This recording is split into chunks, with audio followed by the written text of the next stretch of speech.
MLC ఎన్నికల కోసం అధికార కాంగ్రెస్ పార్టీ అభ్యర్థుల్ని ప్రకటిస్తూ అద్దంకి దయాకర్కి మరోసారి షాక్ ఇచ్చింది. ఎమ్మెల్సీ నామినేషన్ల గడువుకు ఒక రోజు ముందు అద్దంకి దయాకర్ను పక్కన పెట్టేసి మహేష్ కుమార్ గౌడ్కు కాంగ్రెస్ హైకమాండ్ అవకాశం అయితే కల్పించింది. మహేష్ కుమార్ గౌడ్తో పాటు బల్మూరి వెంకట్ పేర్లను AICC general secretary KC Venugopal ప్రకటించారు. ఈ నెల 29న ఎమ్మెల్యే కోట ఎమ్మెల్సీ ఎన్నికలు జరగబోతున్నాయి. ఈ మేరకు కాంగ్రెస్ ముఖ్య నేతలు ఇద్దరు అభ్యర్థులకు ఫోన్ చేసి సమాచారం అందించారు.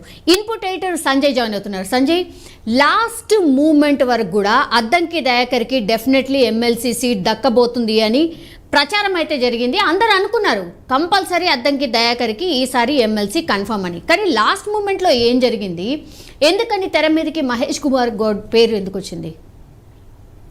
స్వామి, మొత్తం మీద ఎమ్మెల్యే కోటల్లో ఉన్నటువంటి 2 ఖాళీలు ఎమ్మెల్సీకి సంబంధించినటువంటి నోటిఫికేషన్ ఇంతకుముందుకే వచ్చిన విషయం అందరికీ తెలిసిందే. అందులో భాగంగా అధికార కాంగ్రెస్ పార్టీకి సంబంధించినటువంటి ఇద్దరు అభ్యర్థులను ఈరోజు ఏఐసిసి ఇద్దరు అభ్యర్థుల పేర్లను ప్రకటించడం జరిగింది. అందులో మహేష్ కుమార్ గౌడ్ ఒకరైతే, రెండో వ్యక్తి ఎన్ఎస్యు రాష్ట్ర అధ్యక్షుడిగా ఉన్నటువంటి బల్మూరు వెంకట్, ఈ ఇద్దరి పేర్లు ఖరారు చేస్తూ అది జాతీయ కాంగ్రెస్ పార్టీ అధికార ప్రతినిధి ఉన్నటువంటి జనరల్ సెక్రటరీ వేణుగోపాల్ ఈ పేర్లని అనౌన్స్ చేసేసి గాంధీ భవన్ పంపించడం జరిగింది. గాంధీ భవన్ నుంచి వాళ్ళకి సమాచారం ఇవ్వడము, వాళ్ళు అడావుడిన గాంధీ భవన్ చేరుకొని మహేష్ కుమార్ గౌడ్తో పాటు బల్మూరు వెంకట్ వీళ్ళిద్దరు నామినేషన్లకు సంబంధించినటువంటి లైన్ క్లియర్ అయిందని చెప్పుకోవాలి. రేపు ఉదయం 11 గంటలకు అసెంబ్లీ ప్రాంగణంలో ఉన్నటువంటి అక్కడ నామినేషన్ వేయనున్నారు వీళ్ళిద్దరూ. ఇందులో భాగంగా అంటే రేపు జరిగేటటువంటి లాస్ట్ చివరి రోజు, రేపు 18వ డేట్ నాడు నామినేషన్, అంటే ఎమ్మెల్యే కోటకు సంబంధించినటువంటి ఎమ్మెల్సీ అభ్యర్థులది నామినేషన్ రేపు ముగుస్తుంది. ఇందులో భాగంగా ఈరోజు ప్రకటించేసేసి ఈరోజు వీళ్లకు బీఫామ్లు ఇచ్చే కార్యక్రమం కూడా అది గాంధీ భవన్ వర్గాలు కూడా ఇప్పటికే దీనిపైన కొంత చర్చ అయితే జరిగింది మొత్తం మీద.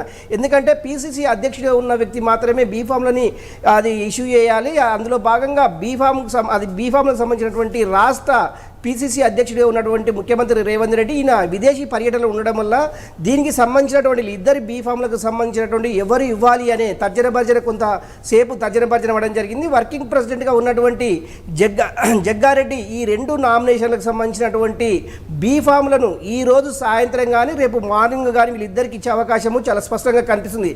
ఎందుకంటే సమయం లేదు, రేపు సాయంత్రం 5 గంటల లోపల వీళ్ళు నామినేషన్లు ఇవ్వాల్సి ఉంటుంది. 19వ డేట్ నాడు దీన్ని పరిశీలించబడి ఉంటుంది.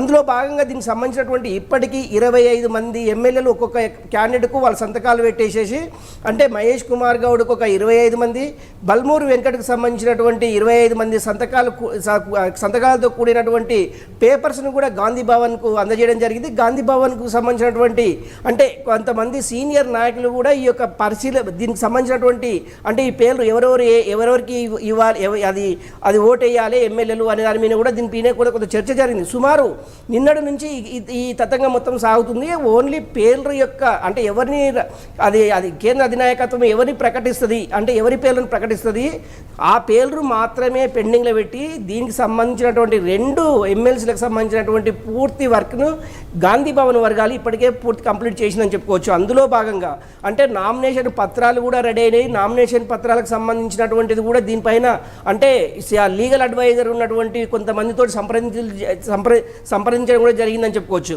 ఒకటి అంటే ఇదంతా ఒక ఎత్తు అయితే, మొన్నటి వరకు ఉన్నటువంటి అద్దంకి దయాకర్ పేరు ఏదైతే ఉందో, మొన్నటి వరకు చెప్పుకున్నటువంటి అద్దంకి దయాకర్ పేరు ఎమ్మెల్సీ స్థానాల్లో అద్దంకి దయాకరు బల్మూరు వెంకట పేరే బలంగా వినిపించాయి. కాకపోతే ఇక్కడ ఏంటంటే సామాజిక వర్గానికి సంబంధించినటువంటి బీసీ అంటే మన జరిగినటువంటి ఎమ్మెల్యే క్యాండిడేట్లో కూడా బీసీ వర్గానికి చాలా తక్కువ సీట్లు ఇచ్చాము, అందులో భాగంగానే బీసీలకు కొద్ది అవకాశం కల్పించాలనే ఉద్దేశంతో ఇద్దరు బీసీ వర్గానికి సంబంధించినటువంటి వ్యక్తులు కనుక వీళ్ళిద్దరికి ఇవ్వడం జరిగింది. సౌమ్య, కానీ తుంగతుర్తి నుంచి టికెట్ ఆశించారు, మనందరికీ తెలుసు. స్వల్ప మెజార్టీతోనే ఆయన ఓడిపోయిన పరిస్థితి ఉంది అద్దంకి దయాకర్. సో అప్పుడు కాంప్రమైజ్ అయ్యారు, తుంగతుర్తి టికెట్ వదులుకున్నారు. ఆయనకు అధిష్టానం ఏదో ప్రామిస్ చేసింది, మంచి పదవి ఇవ్వబోతోంది అద్దంకి దయాకర్ కని ఒక ప్రామిస్ అయితే జరిగింది. కానీ ఎమ్మెల్సీ ఎప్పుడైతే 2 సీట్లు కన్ఫామ్గా కాంగ్రెస్ పార్టీ గెలవబోతుంది అనుకున్న తర్వాత మాత్రం కన్ఫామ్గా అద్దంకి దయాకర్ పేరు ఉంటుంది, ఇంకొకరు ఎవరన్న చర్చ జరిగింది. ఇప్పుడు పూర్తిగా అద్దంకి దయాకర్ పక్కకి వెళ్ళిపోయారు. మహేష్ కుమార్ గౌడ్ అండ్ బల్మురి వెంకట్ పేర్లు వినిపిస్తున్నాయి. అండ్ కన్ఫామ్ కూడా చేసేశారు. అసలు ఏం జరిగింది ఇందులో, రాజకీయం ఏంటి సంజయ్? అంటే సౌమ్య, ఇందులో రాజకీయ ఉద్దేశం అంటూ ఏం లేదు. ఎందుకంటే ఎన్నోసార్లు రాష్ట్ర ముఖ్యమంత్రి ఉన్నటువంటి రేవంత్ దీనిపైన చాలా క్లారిటీ ఇచ్చారు. ఎందుకంటే అద్దంకి దయాకర్ కూడా తన సీటుని త్యాగం చేశారు, అదేవిధంగా బల్మూరు వెంకట్ కూడా తన సీటుని త్యాగం చేశారు. ఇలాంటి వ్యక్తులకు కాంగ్రెస్ పార్టీ ఎప్పుడు అండదండలు ఉంటాయి, కాంగ్రెస్ పార్టీ ఎప్పుడు వాళ్ళని ఆదుకుంటుందనే ఉద్దేశంతో రేవంత్ రెడ్డి పదే పదే చెప్పడం జరిగింది. అందులో భాగంగా అద్దంకి దయాకర్ కూడా అంటే ప్రభుత్వం నామినేటెడ్ పోస్ట్ కావచ్చు, లేకుంటే ఇప్పుడు కూడా గవర్నర్ కోటలో కూడా ఇంకా 2 ఎమ్మెల్సీ స్థానాలు కల్పించే అవకాశం ఉంది. ఎందుకంటే అప్పుడు కూడా ఇచ్చే అవకాశం లేకపోలేదు. ఎందుకంటే ఇప్పుడు అంటే ఒకటి గవర్నర్ కోటలో ఇవ్వాలి అంటే కొంత వాళ్ళకు ఉన్నటువంటి రకరకాల, అంటే గతంలో కూడా కేసీఆర్ కూడా గవర్నర్ కోటకు సంబంధించినటువంటి అభ్యర్థులను కూడా రిజెక్ట్ చేయాలి. అంటే గవర్నర్ కోటలో ఎలాంటి అభ్యర్థులని గవర్నర్ సెలెక్ట్ చేస్తారనే దాని కూడా కొంత డిస్కషన్ అయితే జరిగింది. అందులో భాగంగా గవర్నర్ కోటలో పంపించేటటువంటి అభ్యర్థులు ఎవరైతే ఉంటారో వాళ్ళు సామాజిక వర్గానికి సంబంధించినటువంటి సామాజిక వర్గంలో వాళ్ళు చేస్తున్నటువంటి సహాయక చర్యలు కావచ్చు, లేకుంటే ప్రజాసేవకుల్లో అంకితమై ఉన్న వాళ్ళకు మాత్రమే గవర్నర్ కోటాల్లో ఎమ్మెల్సీ అభ్యర్థులను ప్రకటించే అవకాశం ఉంది కనుక అందులో భాగంగా నిజంగా అద్దంకి దయాకర్కి అలాంటి అవకాశం వస్తుందంటే గవర్నర్ తీసుకునేటటువంటి నిర్ణయం పైన ఆధారపడి ఉంటుంది. అదేవిధంగా కోదండరాం పేరు కూడా గవర్నర్ కోటాలో వినిపిస్తుంది. నిజంగా రేపు జరిగేటటువంటి గవర్నర్ కోట ఎమ్మెల్సీ ఎన్నికలకు సంబంధించినటువంటి వీళ్ళిద్దరి పేర్లు ఏమైనా ప్రతిపాదించే అవకాశం ఉంది అంటే రేవంత్ రెడ్డి తీసుకునేటటువంటి డిసిషన్ పైన, అంటే ముఖ్యమంత్రి రేవంత్ రెడ్డి తీసుకునేటువంటి డిసిషన్ పైన ఆధారపడి ఉంటుంది. వీళ్ళు పంపించేటటువంటి లిస్ట్ అయితే ఉందో ఏఐసిసికి ఆ లిస్టు ఆధారంగానే ఉంటుంది. ఒకటి వీళ్ళిద్దరిని ప్రకటించడం వెనుక కూడా చాలా కొంత తర్జన భర్జన పడడం జరిగింది. ఎందుకంటే ఎన్ఐసి అధ్యక్షుడు ఉన్నటువంటి బల్మూరి వెంకట్, అదేవిధంగా హుజురాబాద్ నుంచి బై ఎలక్షన్లో కూడా ఓడిపోవడము, ఆయన హుజురాబాద్ నుంచి 2 సార్లు టికెట్ ఆశించి భంగపడడము విషయం మనందరికీ తెలిసిందే. అందులో భాగంగానే మహేష్ కుమార్ గౌడ్ కూడా చాలా కాలం నుంచి కాంగ్రెస్ పార్టీని అంటుపెట్టుకొని కాంగ్రెస్ పార్టీకి సంబంధించినటువంటి అంశాలను అన్నింటినీ, కాంగ్రెస్ సంబంధించినటువంటి మంచి చెడులను, ఇలాంటి వ్యక్తులని చూజ్ చేసుకోవాలి, కాంగ్రెస్ పార్టీ కోసం పనిచేసే వాళ్ళని మనము అవకాశం కల్పించాలనే ఉద్దేశంతో కాంగ్రెస్ జాతీయ నాయకత్వం వీళ్ళిద్దరి వైపు మొగ్గు చూపుతుందని చెప్పుకోవాలి. సో మొత్తం మీద ఎవరికైనా కూడా అద్దంకి దయాకర ఇంకొకరు ఎవరైనా సరే కానీ కాంగ్రెస్ పార్టీకి సంబంధించిన వ్యక్తులు ఎవరైనా సరే, కాంగ్రెస్ పార్టీ కోసం పనిచేసే వ్యక్తులు ఎవరైనా సరే కాంగ్రెస్ పార్టీ పూర్తి అండదండలు ఉంటాయి, కాంగ్రెస్ పార్టీ యొక్క సహాయ సహకారాలు అందరికీ ఉంటాయి అనే ఉద్దేశం అయితే ఇప్పటికే ముఖ్యమంత్రి రేవంత్ రెడ్డి, పిసిసి అధ్యక్షుడి హోదాలో ఉన్నటువంటి రేవంత్ రెడ్డి స్పష్టమైన ఆదేశాలు జారీ చేయడం. నిజంగా కూడా ఇప్పుడు జరిగినటువంటి ఈ యొక్క ఎమ్మెల్సీ ఇద్దరికి కాకపోవచ్చు, రేపు పొద్దుగాల ఉన్నటువంటి నామినేటెడ్ పోస్టులు కావచ్చు, గవర్నర్ కోట కావచ్చు, రకరకాల అధికారంలో ఉన్న పార్టీ కనుక రకరకాల అవకాశాలు అందిపుచ్చుకోవచ్చు.